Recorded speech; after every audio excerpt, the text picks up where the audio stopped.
if any damage occurred and no coalition forces were in danger.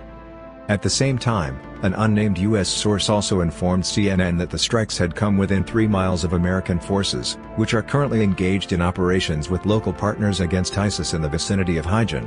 The same individual said that the United States had used satellite intelligence to observe Iranian forces moving mobile launchers into position in the country's Kermanshah province. Mobile launchers terrorists used bullets in Al-Vaz. General Amir Ali Hajizadeh, head of the IRGC's aerospace force, said afterward in an interview with Iran's semi-official Tasnim news agency. "We answered them with missiles." Official video the Iranians subsequently released showed missile launches and drones dropping Sadid 345 miniature precision-guided glide bombs on their targets. One clip showed what looked to be a SAEK releasing one of the weapons from an internal bomb bay. It is difficult to confirm whether or not this video actually came from the latest strikes or if the footage is real at all. Observers have noted that previous pictures of the SAEK, which Iran says it reverse-engineered from an American RQ-170 that it captured in 2011, does not appear to feature a sensor turret and would, therefore, not be unable to designate targets for the Sadids by itself. Similarly, existing publicly available images and video show the unmanned aircraft with external weapons rather than any sort of internal bay. Based on those pictures, it's hard to see how there would be room inside the drone to carry any munitions at all. A lack of visible camera vibration when the Sadid falls away from the drone further suggests the clip might be entirely staged in some fashion. In addition, Iran continues to rely heavily on line-of-sight control links for its unmanned aircraft, which are range-limited and can easily experience difficulties in trying to transmit across complex terrain, such as hills or mountains. Since Iran doesn't share a border with Syria, the missiles and the drones would have had to fly over Iraq to reach their targets, again raising the possibility that the footage of the drones is faked. If true, though, this would be the first ever known combat use of the SAEK. But regardless of the immediate impact of the strikes, the Iranians seem to have intended them more as a message to their international opponents.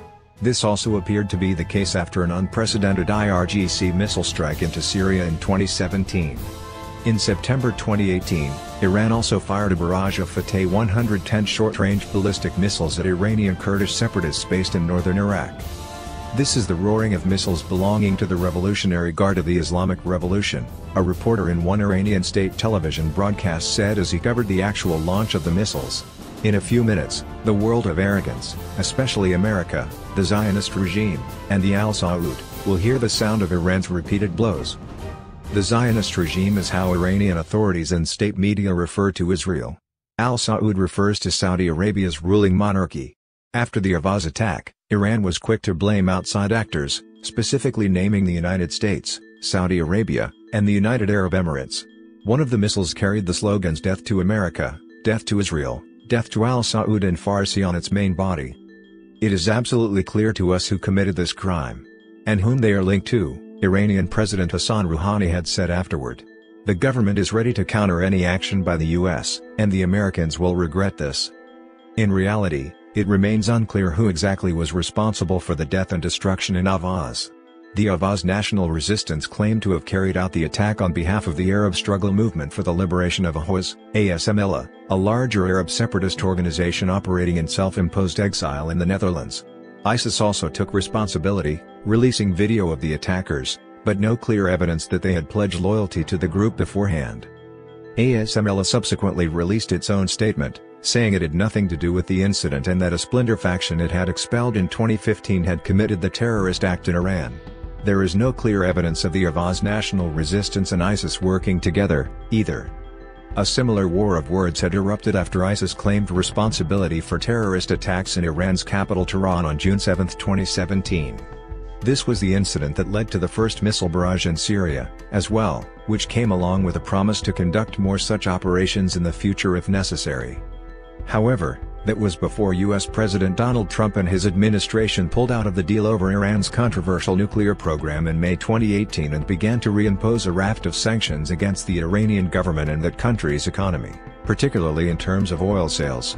The United States' regional allies, chiefly Israel and Saudi Arabia, have also taken an increasingly hardline stance against Iran since then, all of which has led to tit-for-tat threats, actual skirmishes, and increasing tensions.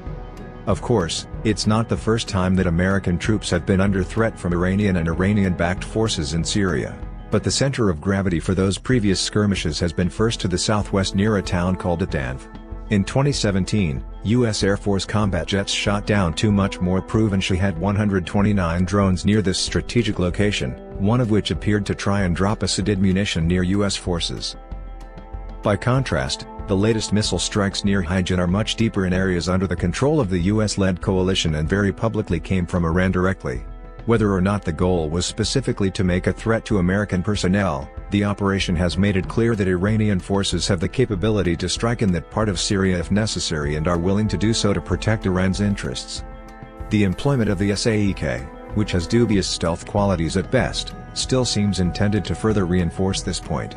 Qiyam and Zulfikar also have the ability to strike targets in Saudi Arabia and the United Arab Emirates and American-operated bases in the Middle East from other locations in Iran. It remains to be seen how this might change the calculus on the part of the United States and its allies, both in how they conduct operations in Syria and in their policy toward Iran.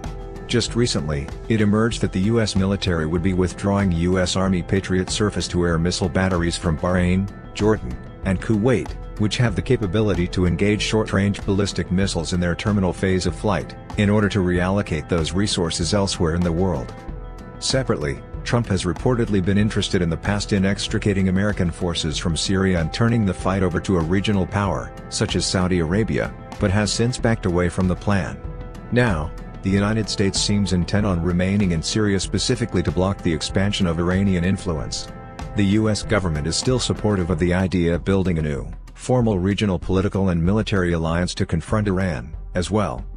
Syria itself remains